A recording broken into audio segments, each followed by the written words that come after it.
Good evening. We're just waiting to join our website and Facebook.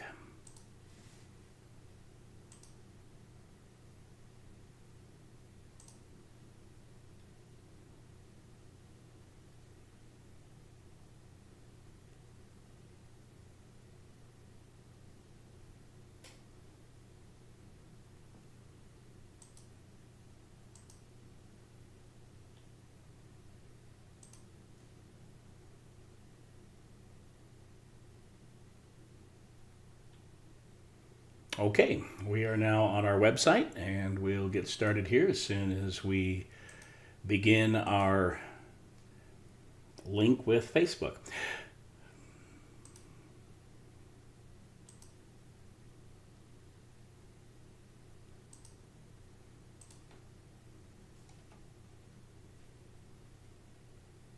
All right.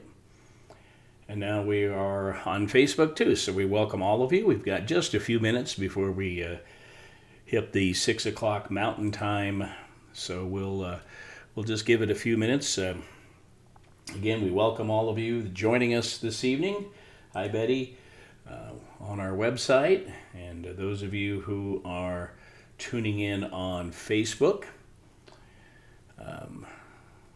Tonight we're continuing our journey. We're getting close to the end of this book, Max Lucado's They Walked with God. And tonight is a kind of a longer one. Usually we get two in during one evening, but this one is long, so we're just doing one character tonight. That one is the leper Jesus healed, and it's in Colossians 3, so that'll be our focus for this Bible study. Again, we're just give it a little bit of time here, and then we will begin our evening together.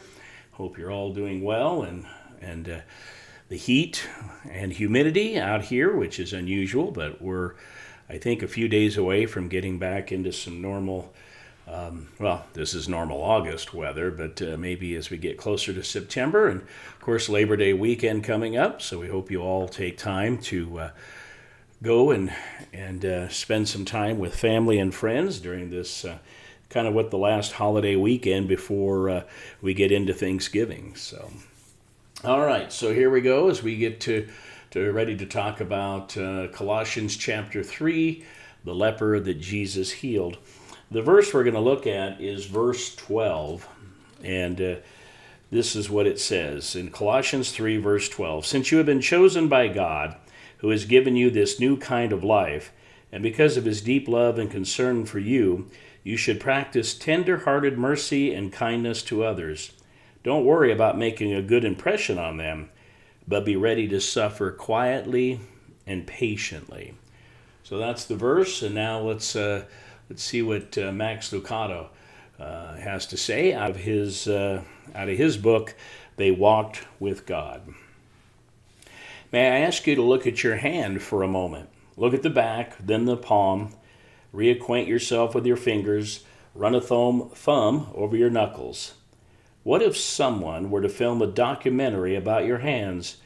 What if a producer were to tell your story based on the life of your hands? What would we see? As with all of us, the film would begin with an infant's fist, then a close-up of a tiny hand wrapped around mommy's finger. Then what? Holding onto a chair as you learn to walk, handling a spoon as you learn to eat. We aren't too long into the feature before we see your hand being affectionate, stroking your father's face or petting a puppy, nor is it too long before we see your hand acting aggressively, pushing Big Brother or yanking back a toy. All of us learned early that the hand is suited for more than survival. It is a tool of emotional expression. The same hand can help or hurt, extend or clench, lift someone up, or shove someone down. Were you to show the documentary to your friends, you'd be proud of certain moments. Your hand extending with a gift, placing a ring on another's finger, doctoring a wound, preparing a meal, or folding your hands in prayer. And then there are other scenes, shots of accusing fingers, abusive fists, hands taking more often than giving, demanding instead of offering, wounding rather than loving. Oh, the power of our hands. Leave them unmanaged and they become weapons, clawing for power, strangling for survival. But manage them, and our hands become instruments of grace, not just tools in the hands of God, but God's very hands.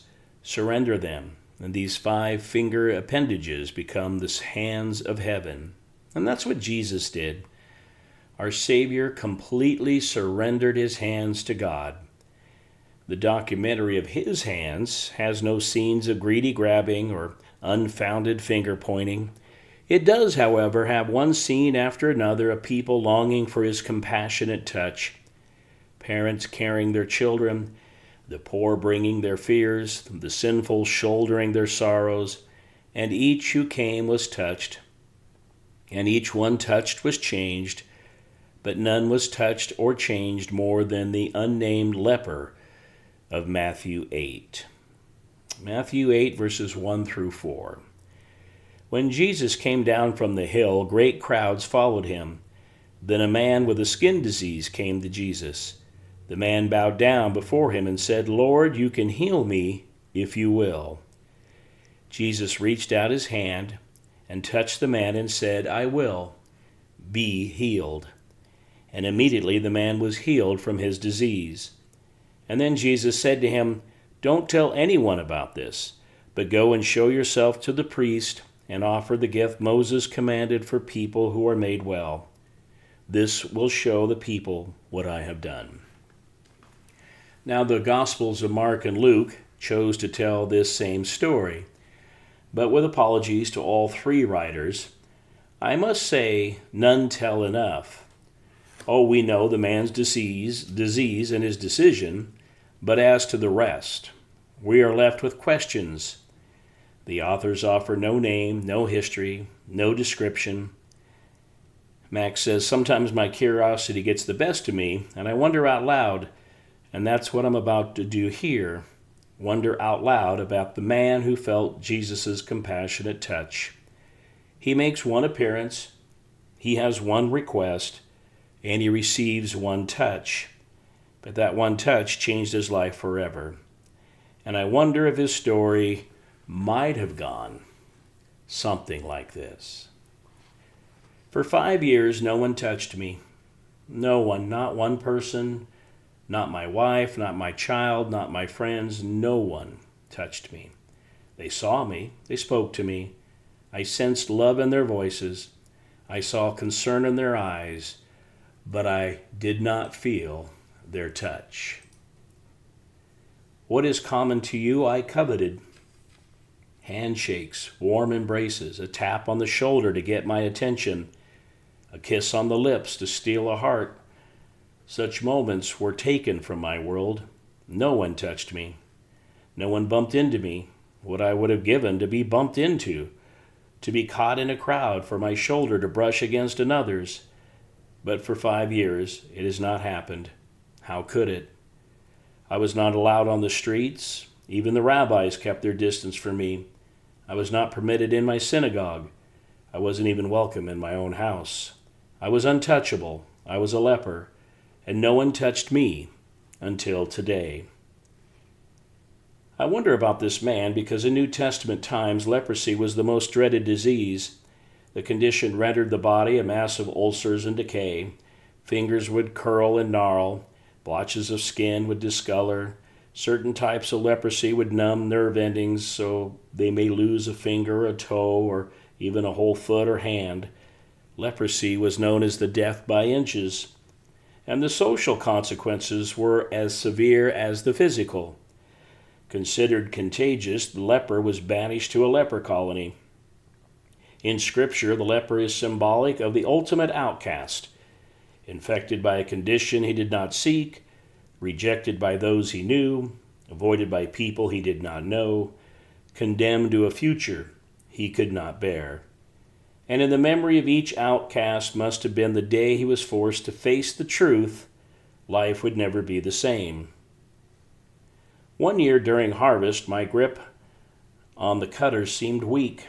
The tips of my fingers numbed, first one finger, then another, and within a short time I could grip the tool but scarcely feel it, and by the end of the harvest season I felt nothing at all. The hand grasping the handle might as well have belonged to someone else because the feelings were gone. I said nothing to my wife, but I know she suspected something. How could she not? I carried my hand against my body like a wounded bird. One afternoon I plunged my hands into a basin of water, intending to wash my face. The water reddened. My finger was bleeding freely. I didn't even know I was wounded. How did I cut myself? On a knife? Did my hand slide across the sharp edge of metal? It must have, but I didn't feel anything. "It's on your clothes too," my wife said softly. She was behind me, and before looking at her, I looked down at the crimson spots on my robe, and for the longest time I stood over the basin, staring at my hand, because now I knew my life was being forever altered. "Shall I go with you to tell the priest?" she asked. "No," I sighed. "I'll go alone."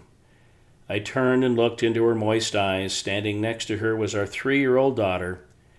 I gazed into her face. I stroked her cheek, saying nothing. What could I say? I stood and looked again at my wife. She touched my shoulder, and with my good hand I touched hers. It would be our final touch. 5 years have passed, and no one has touched me since, until today. The priest didn't touch me. He looked at my hand, now wrapped in a rag. He looked at my face, now shadowed in sorrow.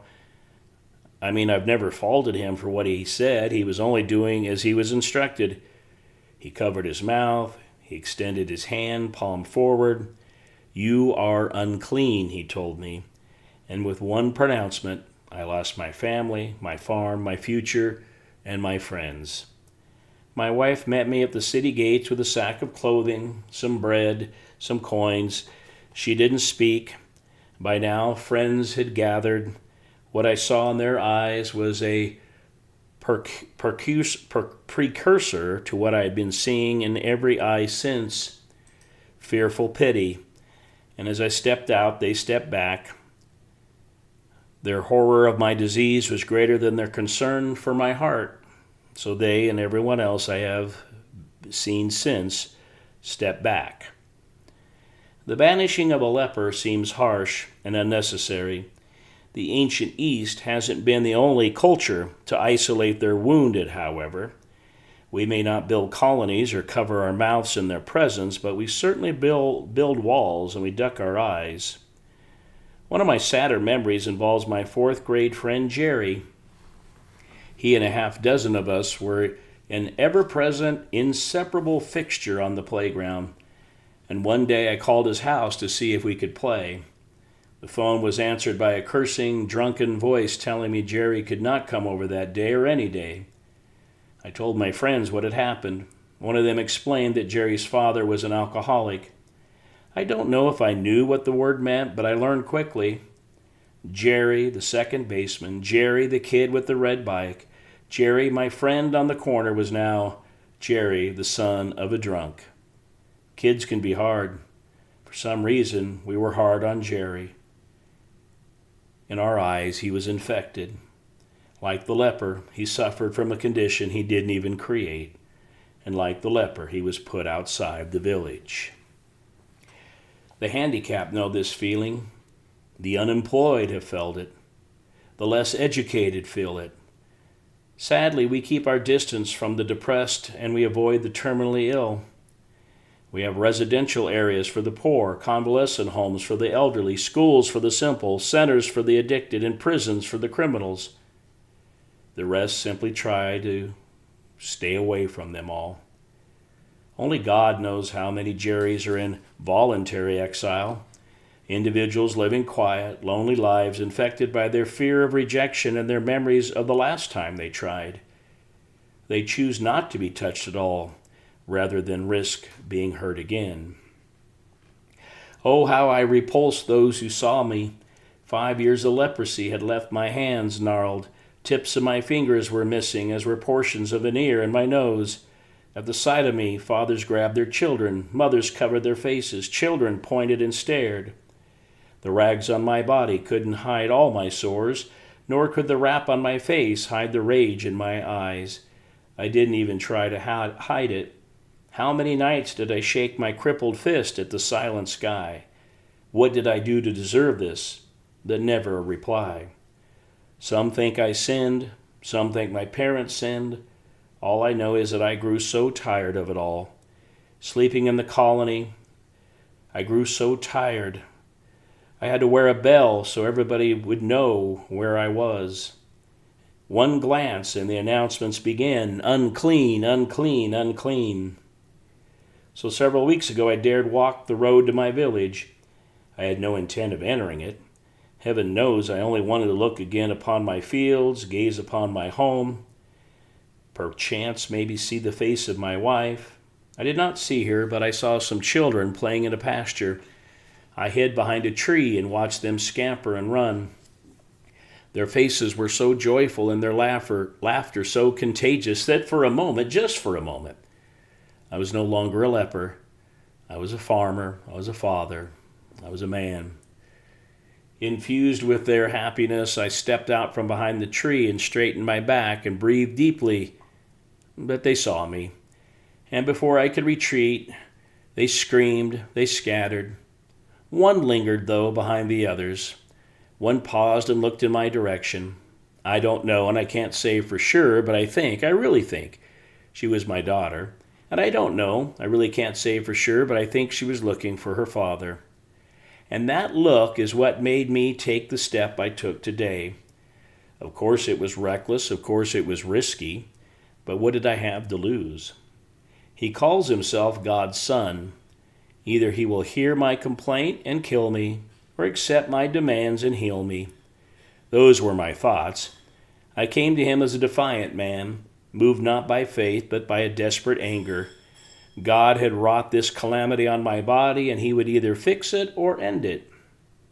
But then I saw him, and when I saw him, I was changed. You must remember, I'm a farmer, not a poet, so I cannot find the words to describe what I saw. All I can say is that the Judean mornings are sometimes so fresh, and the sunrises so glorious, that to look at them is to forget the heat of the day before and the hurt of times past. And when I looked at his face, what I saw was a Judean morning. Before he spoke, I knew he cared. Somehow I knew he hated this disease as much as, no more than I hate it. And my rage became trust, and my anger became hope. From behind a rock I watched him descend a hill. Throngs of people followed him. I waited until he was only paces from me, and then I stepped out. Master. He stopped and looked in my direction, as did dozens of others. A flood of fear swept across the crowd. Arms flew in front of faces. Children ducked behind parents. Unclean, someone shouted. Again, I don't blame them. I was a huddled mass of death. But I scarcely even heard them. In fact, I scarcely even saw them. Their panic I had seen 1,000 times.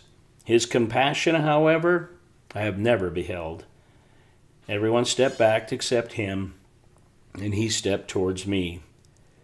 5 years ago, my wife had stepped towards me. She was the last to do so. Now he did. I did not move, I just spoke. Lord, you can heal me if you will. Had he healed me with a word, I would have been thrilled. Had he cured me with a prayer, I would have rejoiced. But he wasn't satisfied with speaking to me. He drew near me. He touched me. I will. His words were as tender as his touch. Be healed. Energy flooded my body like water through a furrowed field, and in an instant, in a moment, I felt warmth where there had been numbness. I felt strength where there had been atrophy. My back straightened, my head lifted. Where I had been eye level with his belt, I now stood eye level with his face, his smiling face. He cupped his hands on my cheeks and drew me so near. I could feel the warmth of his breath and see the wetness in his eyes. Don't tell anyone about this, but go and show yourself to the priest and offer the gift Moses commanded for people who are made well. This will show the people what I have done. And so that is where I'm going. I will show myself to my priest and embrace him. I will show myself to my wife, and I will embrace her. I will pick up my daughter, and I will embrace her. And I will never forget the one who dared to touch me. He wanted to honor me, to validate me, to christen me. Imagine that. Unworthy of the touch of a man, yet worthy of the touch of God. The touch did not heal the disease, you know. Matthew's careful to mention that it was the pronouncement and not the touch of Christ that cured the condition. Jesus reached out his hand and touched the man and said, "I will be healed." And immediately the man was healed from his disease. You see, the infection was banished by a word from Jesus, but it was the loneliness that was treated by his touch. Oh, the power of a godly touch. You've probably felt it. The doctor who treated you, or the teacher who dried your tears, someone who held your hand during a loved one's funeral, another on your shoulder during some tragedy, a handshake of welcome at a new job, a prayer for healing. Haven't we known the power of a godly touch? Can't we offer the same to others? Oh, I know many of you already do. Some of you have the master touch of the physician himself. You use your hands to pray over the sick and minister to the weak. And if you aren't touching them personally, your hands are writing letters, dialing phones, baking pies. You have learned the power of a touch. But others of us tend to forget. Our hearts are good, it's just that our memories are bad. We forget how significant one touch can be. We fear saying the wrong thing or using the wrong tone or acting the wrong way. So rather than do it incorrectly, we just don't do nothing at all. Aren't we glad Jesus didn't make the same mistake? If you fear of doing the wrong thing, and if that is what prevents you from doing anything, keep in mind the perspective of the lepers of the world. They aren't picky. They aren't finicky. They're just lonely. And they are yearning for a godly touch. Jesus touched the untouchables of the world. Won't you do the same? Wow. It's probably one of the most powerful ones we have gotten from this book by Max Lucado. And I'm so glad he wrote it and shared it with all of us tonight. Because it speaks volumes of sometimes the things that we do. Sometimes we avoid people because we don't know what to say. We feel like we're going to say the wrong thing or act in the wrong way, trying to comfort them or trying to lift them up, but instead we just avoid them altogether because we're scared. But we need to be courageous, because really all they need to know is that you tried. For some, it's just knowing that your touch is more important to them, a hug, a hold of the hand, maybe just, as they said, a letter, a text, baking or making them food. I think that's why a lot of people take food over to families when they lose a loved one. It's a way of touching out, of reaching out and touching others. It is a great way of doing it, and we're really good about that in this area, and I know many others. But it's going to see the ones that are ill, going to see the ones who can't get out anymore. Those are the things that are hard to do, and we have to try to be courageous and know that God's with us, and that we may not say the right things, but just the appearance, just letting them know that we are caring, a phone call, a letter, little things that that's just a way of reaching out and touching others and showing them, just like Jesus did. So that's our study for tonight. Next week we're going to do 2 again. The woman caught in adultery, and that'll be John 8, if you want to read that chapter. And then also the woman who washed Jesus' feet, which is in Luke chapter 7. So look at those two chapters, and next Wednesday night, same time, 7 o'clock Central, 6 o'clock Mountain. We'll give those a look by Max Lucado. You can also join us in person Wednesday mornings, 9 a.m. Mountain Time at the Paxton United Methodist Church. Or tune into this video, the broadcast live, or the video anytime during the week or in the weeks ahead.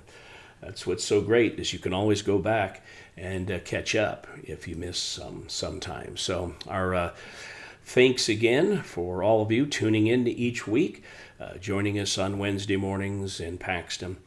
Again, have a very safe Labor Day weekend.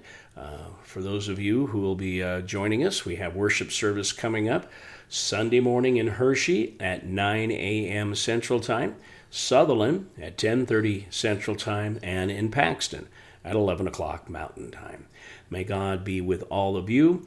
Let us reach out to those who are hurting, those who need our comfort, those who need our thoughts, reaching out and touching them physically or through a call, text, anything. But let us lift them all up as we go forth in this week. God bless you all, and amen.